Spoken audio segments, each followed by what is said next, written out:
to talk about Noah today. Not this guy here, the one from Scripture.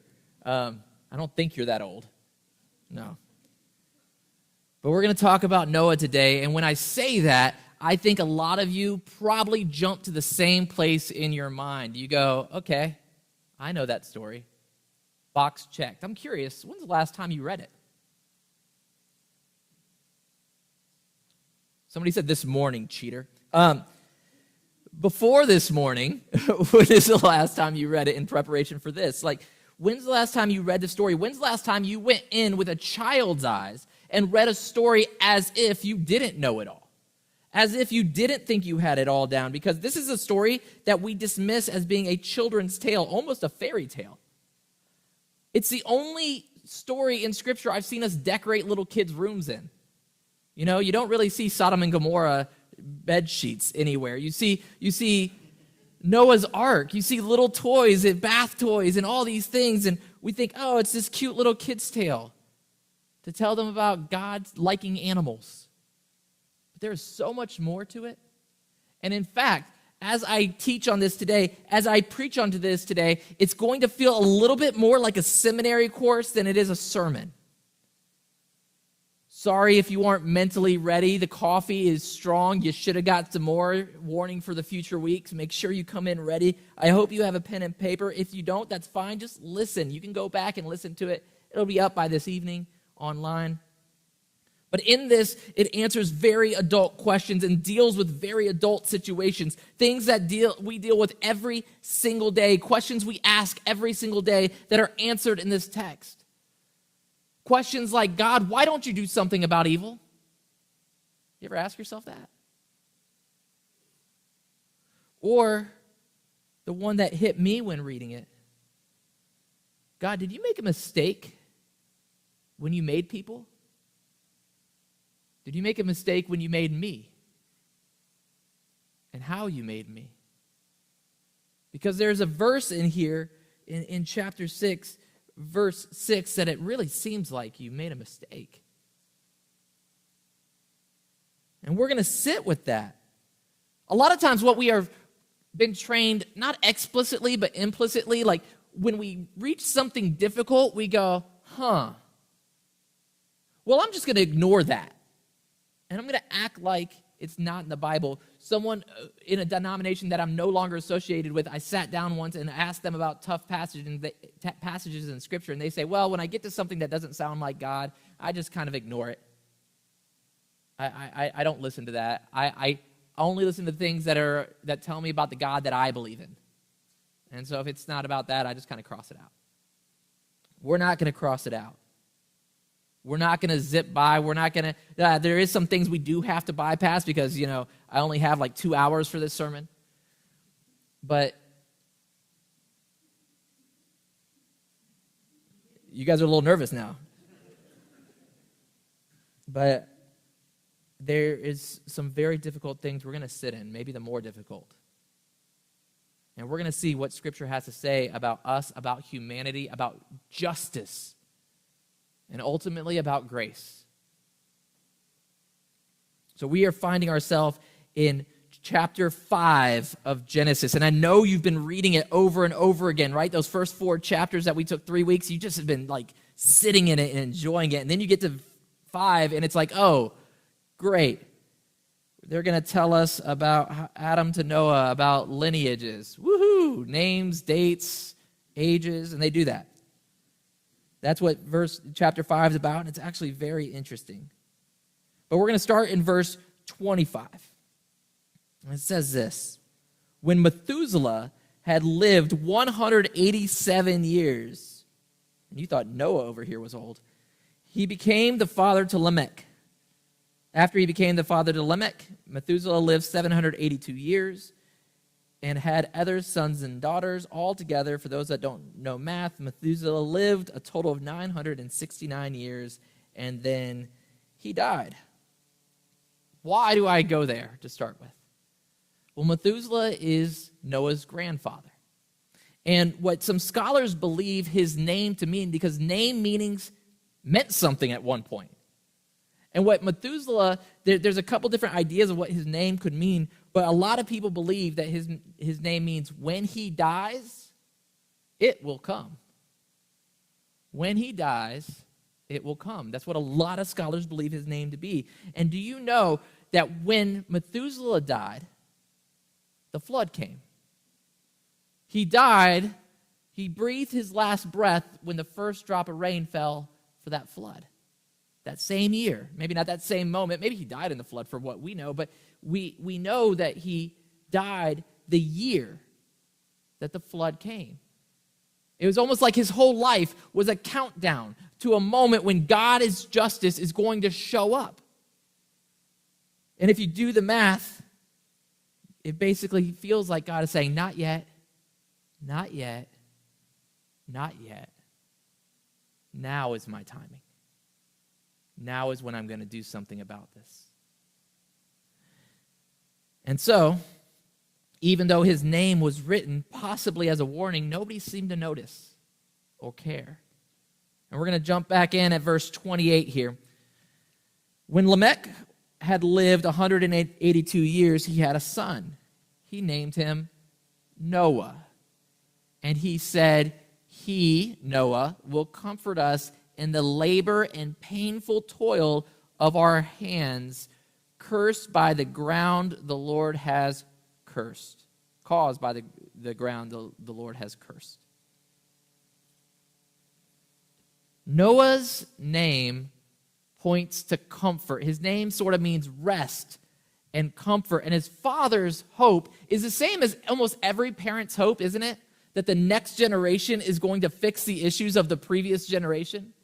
You hope for a better life for your children, for your children's children. You hope that they can bring something, that you can invest in them in such a way that they bring hope and rest and peace to a really restless and hopeless and not very peaceful world.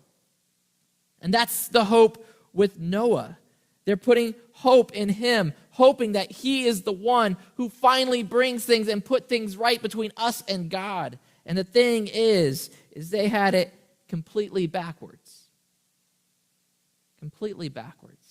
Like almost literally. And it's really exciting. I want to share with you right now what that means, but we're actually going to share it in about 20 minutes. Don't time me on that, please. But about 20 minutes, we're going to share that.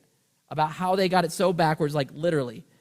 But to get there, we're going to have to wade through very, very deep waters. And that is flood humor. Very deep waters, theologically. We're going to skip a part here, though, right at the beginning of 6. And at the beginning of 6, we see that their life expectancies are going to be shortened. God says after this point, they're only going to live 120 years. Guess what? That's about the life maximum of people right now. You don't see anybody really living past 120 years. It says it right here in Scripture that he'll set their time to 120 years. And it also talks about the Nephilim in there. And let me tell you, we're not talking about them today. Not because we're afraid of the text, but because we don't have time to sit with that. But there is a story there that even the relationship between angels and humans, that it's so corrupted and so outside of what God's plan is for all of creation, what God's purpose really is for it all. And it shows the brokenness of everything, even the spiritual realm, even how we interact. It's all really broken. And God notices. Sometimes we think God doesn't see all the bad. He doesn't see what's going on to the people of Iran. He doesn't see what's going on in little African countries like Eritrea that we don't even know what goes on because we don't have anything there. But God sees it. God sees the evil. God sees the brokenness. God sees what it is, and he feels it deeply. And we're going to read about this here, starting in verse 5, as the Scriptures turn back to God's interaction with Noah and the world that is around Noah at this time. Verse 5, the Lord saw how great the wickedness of the human race had become on earth, and that every inclination of thoughts of human heart was only evil all the time. Every inclination was only evil all the time. That's a pretty big statement. Now, this does not mean that they're just sitting there pondering, pillaging and rape and murder as if they're some pirate, that's their whole bent on life. That would even be exhausting for the worst of pirates to think about everything being that evil all the time. It doesn't seem possible. But let me tell you what this truly means. It means that we don't do good very well as a human race, do we? We don't do kindness very well as a human race. We don't do justice very well. And in fact, even when we try to do good, it's almost always out of selfish ambition. How often do you drive into a parking lot and think, I need the best spot in this parking lot? I want the best spot. And if somebody tries to beat me to it, no, I'm going to get there. I'm getting my blinker on because no one is taking my best spot. Even when we're in a parking lot, we want what's for us. But then when we think about the idea of legacy, about how we want to leave things, a lot of us want to leave a legacy, and it sounds really, really, really good. But we want to leave a legacy less for the people that we're leaving behind and more that we felt like we did something good, and maybe somebody will remember something good about us. And so we want to feel good, and oftentimes even the good we want to do is for selfish reasons. It's to make us feel better or look better or people to think. It's a pride issue oftentimes. Do you know really why I want my kids to behave well? I don't care if your kids don't behave well. I find it kind of funny. It's a good time. Yeah. But I really want my kids to do well a lot of times because how it makes me look. If I'm honest. I care about them too, but if I'm honest. But every good thing, what Scripture tells us in James 1:17, is every good and perfect gift comes from the Father. Everything that's good is when we live and lean into that we are made in the image of God and we allow God to work through his image in us. That's where our good comes from. We're really not capable of good outside of God. And all our good comes from him. So all of us are selfish. All of us are murderers of people, are hateful people. All of us have greed. We all do. We're all fallen. This isn't the story merely of the people around the time of Noah. Jesus even quotes later in Matthew, he says that the time that he's living in, the people are evil like in the time of Noah. And today, we think, wow, the world's gotten so evil. No, they're evil like the day of Noah. This is not something that has stopped. It continues and goes and goes. People aren't good. Sorry. Jesus says no one is good, not even one. Not even my wife. Don't tell her I said that, but not even my wife is good outside of God. And then we get to verse 6. The verse that troubles me, the verse that makes it hard for me to sleep. The Lord regretted that he made human beings on earth, and his heart was deeply troubled.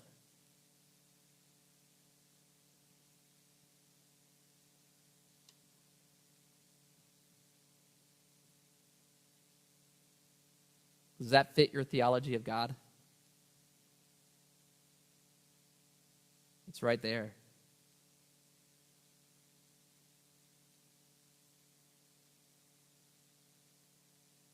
See, Scripture often gives God characteristics that are human emotions, human feelings, things like him having a body, him having a face, him having a mouth, him speaking, him breathing. But do you know God doesn't breathe? Did you know that?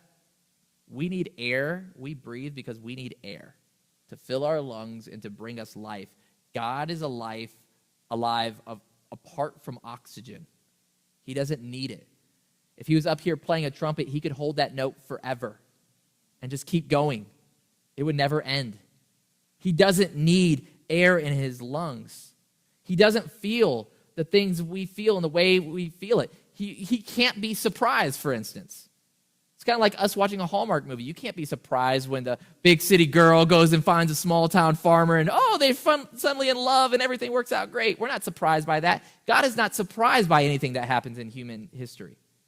He knows it all from the beginning, from before the beginning. He knows it all. So he can't be surprised. So we often write emotions of God in human form so that we can better understand it. But let me tell you about this word. Because when something troubles you in Scripture, please do not blow past it. Sit with it. Read it. Try to understand. And we have all sorts of tools at our disposal. You can go on to Bible Hub, write that down, Bible Hub. You can put in a verse, you can look at it in the original language, which is Hebrew in this instance. And now understand, Hebrew reads right to left, so if you click on the Hebrew version, it goes right to left instead of left to right, like most of us are used to. But you can go through and see each word and what its range of meaning could be. Now, it's a little dangerous if you aren't familiar with the languages. But you can look at the range of the word. And when we look at this word that Moses wrote, Moses, we believe, wrote Genesis, that Moses wrote in Hebrew, it's nacham. You got to get like in your throat. And at its root, nacham means you ever breathe like that?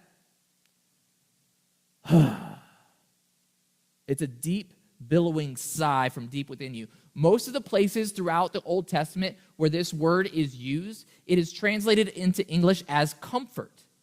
Imagine coming home to your lazy boy at the end of a very hard day. It's been hard work. You've been working and you've been toiling all day. You finally get home. You sit in your chair. You pop on your TV. You kick up the footrest and you go,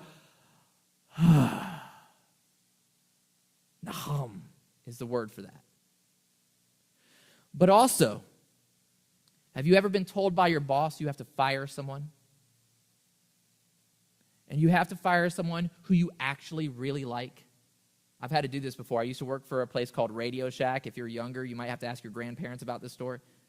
But after the holiday season, we had to downsize because profits go down in that season. So we have to let some staff go. And I was told to fire somebody. She didn't do something wrong. She just was the worst at her job out of everyone there. And I actually really cared about her. And so before going in to fire her, I had to take a deep breath. Knowing that I was going to have to be the bearer of bad news. I've seen doctors do this. I've seen teachers do this. I've seen parents do this. I've seen pastors do it. And so when they translate this word in almost every English version, they go back to the Hebrew and they look at it and they look at the semantic use of it, the wide range of the use of it. It's kind of like the word cool. Sometimes that means that the temperature's down, and also other times that means you're pretty cool. Or down. Sometimes that's a direction. Sometimes you say I'm down, which means I feel blue. Sometimes you say I'm down, which means I'm up for it. I'll go do anything. And they look at the semantic use of this. How can this word be used? And they use their context clues, and they also use tradition. There was a guy named Jerome who translated the whole book of the whole Bible into Latin. And he used a word in Latin that basically meant regret. And as modern translators go back and translate, they debate this hotly, but they almost always use the word regret, or they say he felt sorry for having created them. And that's not that word is wrong. It's that from where I read it from my generation, from my experience, as I read that word, it means mistake. That he feels bad, he made a mistake. But that is not what the word is meant to be. The translators use that word to make you understand he's feeling it deep in his bones. Remember, he doesn't have bones. But if he did, he'd be feeling it deep in his bones. It's something that is grieving his heart, that is turmoil, that it is difficult when he looks at humans and sees the mess we've made. I'm about to have to do something about this. That's what he's feeling. That's why they translate it this way.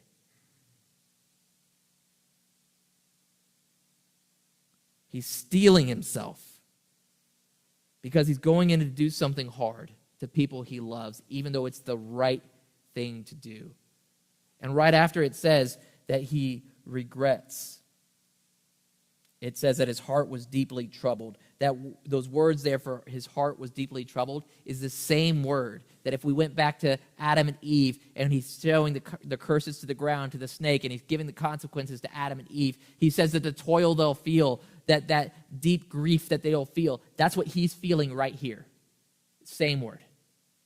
He is deeply moved. He is feeling the grief of a broken creation.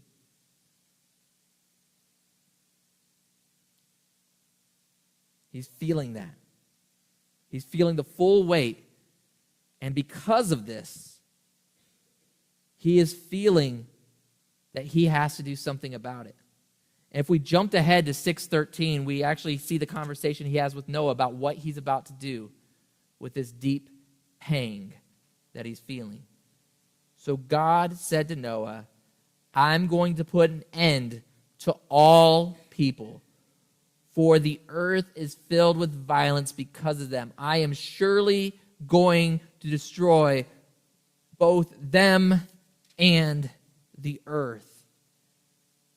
Are you sure you want God's justice for him to handle evil? This is God's justice, how evil is truly handled.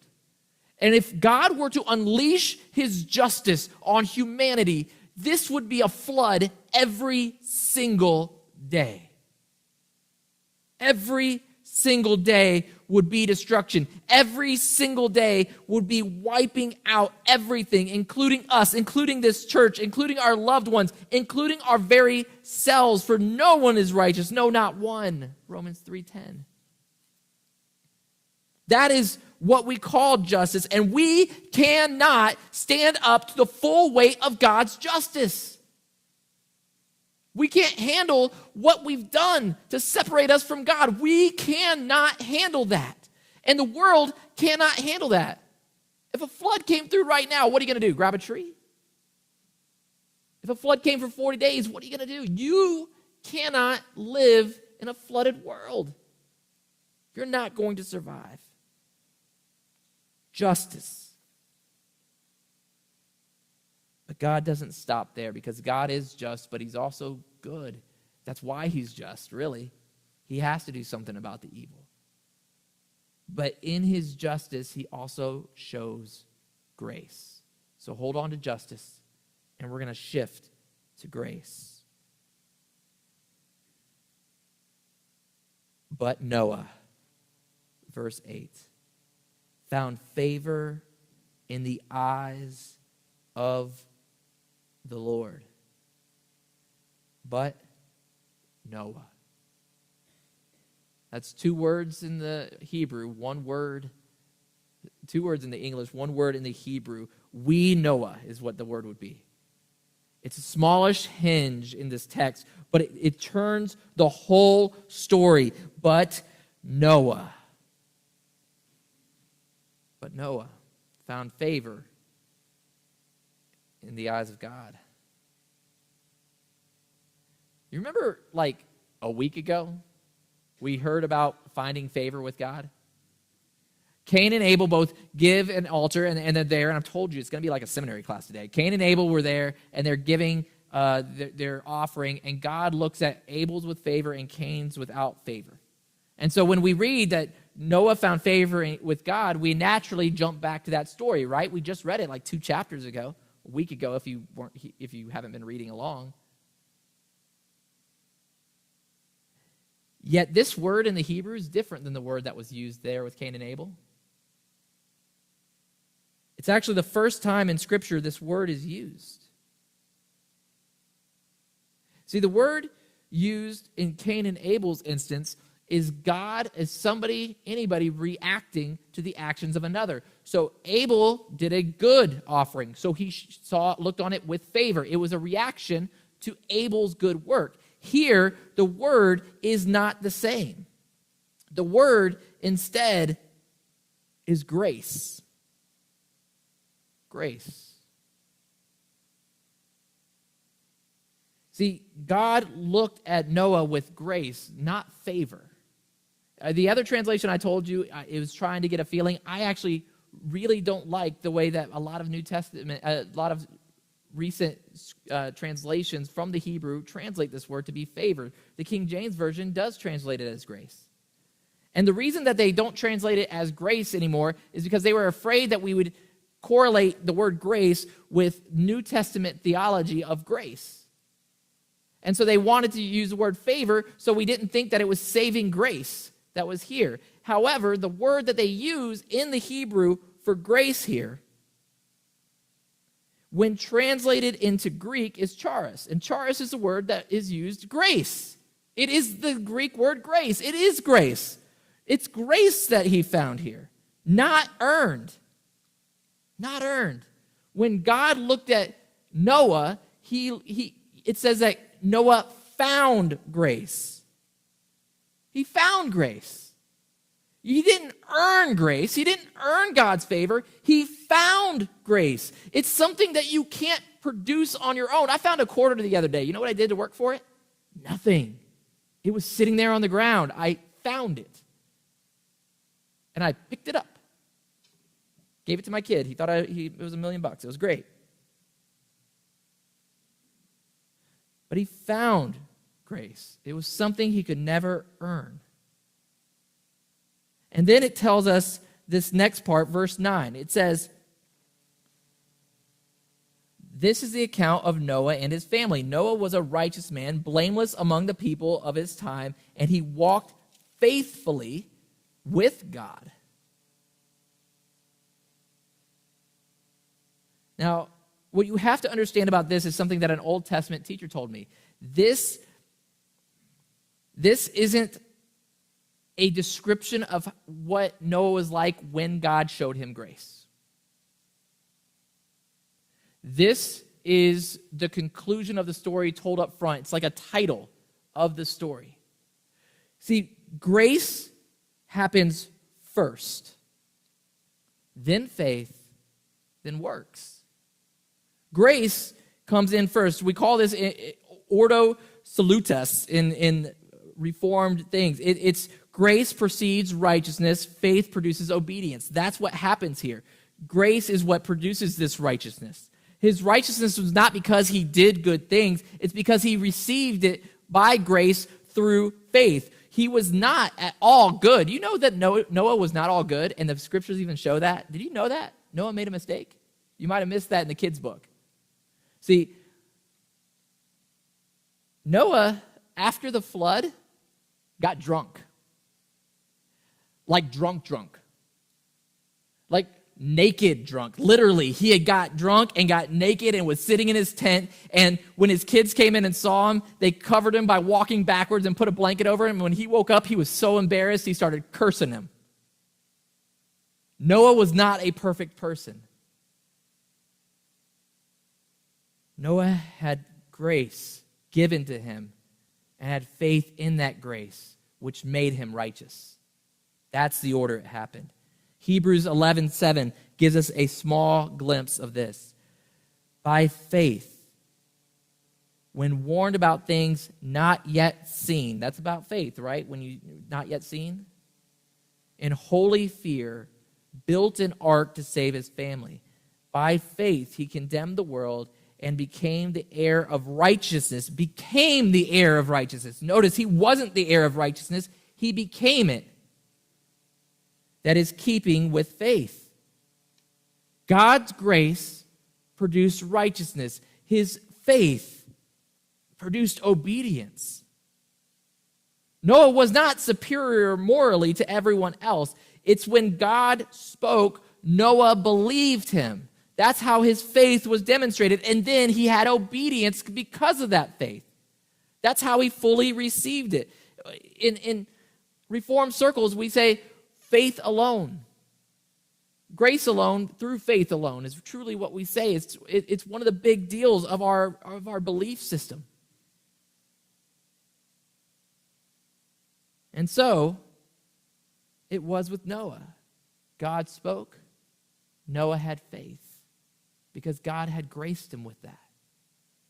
And Noah began to build and build and build. And people think it might have taken 20 years, 50 years. The Jews believed it took him 120 years to build this boat. And as he built and built and built this massive ark in public, nothing was happening. The ark was evidence of the faith that he had. The obedience to build the ark was through the faith in grace.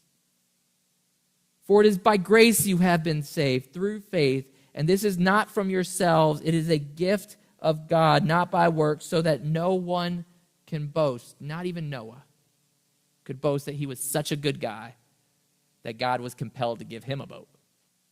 He was just a guy. So what happens when grace and justice meet? That's the rest of the account of Noah. God's about to wipe out all evil. God's justice is about to wipe it all out. But in his grace, he tells Noah to build a boat. In faith, Noah does so, and he begins to work. But do you know no one is recorded as making fun of him?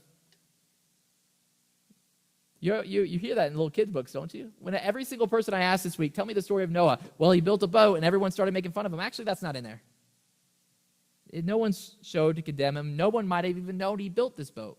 He just started building. Told you there's some stuff in here you won't know. And then, as he was building, there was one opening in the boat. And he was told by God, in 7 days, the rains will begin. And at that time, the animals began to show up. How many animals started showing up? Do you remember? 2 of every kind. Oh, but except for the clean animals, there were 7 pairs of those.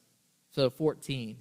But also 14 of all the birds. See, again, you thought you knew the story. There was more to it. There's 14 of every bird, 14 of every clean animal, 2 of every unclean animal. And they brought them on, and they might have been baby animals, by the way. Did you ever think of that? Maybe not a full-grown lion. Maybe it was a cub. It was a little bit easier to manage. But they brought it all onto the boat.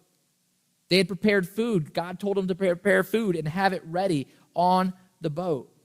And once everybody had entered, because God called them to this boat, Noah gets on with his kids, who also have to demonstrate faith by getting on the boat.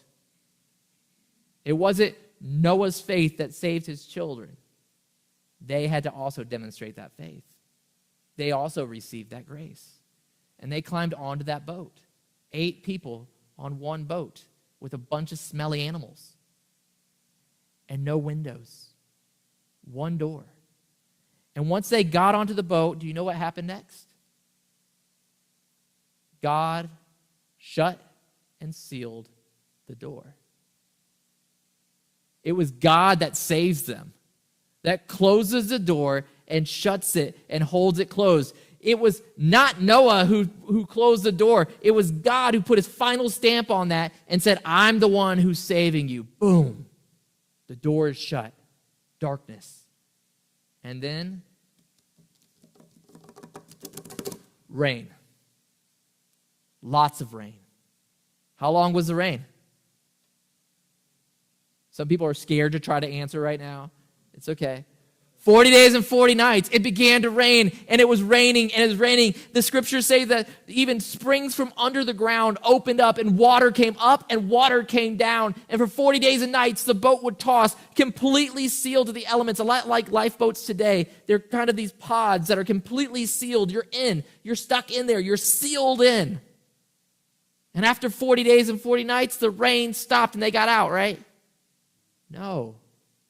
The waters kept rising for over 100 days. And then it stopped rising. And eventually it tells us that Noah made a window in the boat. He must have had a hand drill or something and popped a window. They needed some light. They needed some circulation. That probably got a little smelly, right? And they opened up a window. And over the next 100+ days, they watch the waters recede, and then eventually he takes a raven, and he lets a raven go out. And it flies around, and once the raven lets them know somehow that it's starting to see ground, they bring the raven and they send out a dove.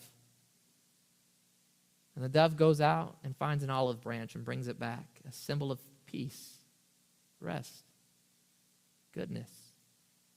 So then they take another another dove, and they send it out, and this time the dove doesn't come back.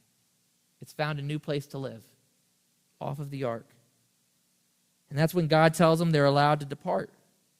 And so they get out of the boat, and they sacrifice some animals. Good thing they had some extras, right? And it says they even sacrificed a bird. You wonder why the dove didn't come back?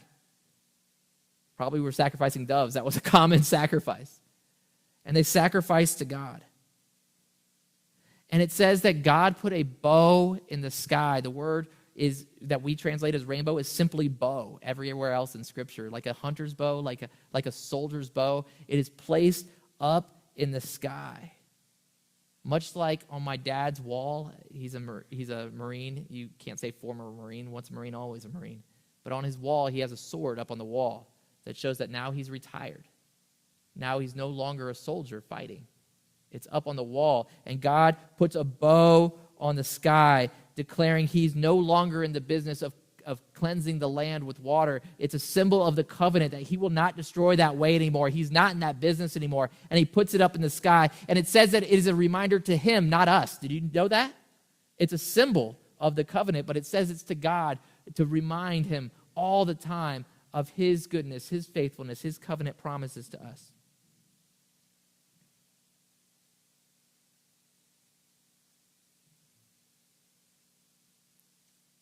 And it's beautiful. And today we look back at this grace meeting justice, and we see that Noah did nothing to save himself. That God had to do something, but God also showed grace to Noah, which made Noah righteous, which produced in him a faith that made him obedient. And today, this is shown in baptism. Did you know that the Scriptures tie baptism back to the ark? 1 Peter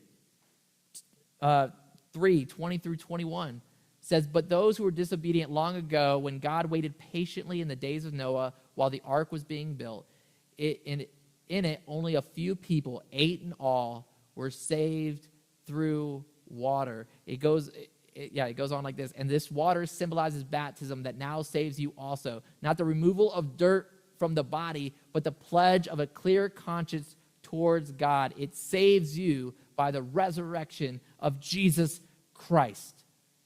The ark itself was a symbol, a sign pointing forward to Jesus, that it would take us through the waters, through the depths, through the cleansing waters that washes away the sin and the stain of sin in our lives. Not cleaning out the world, but cleaning out our sin in us.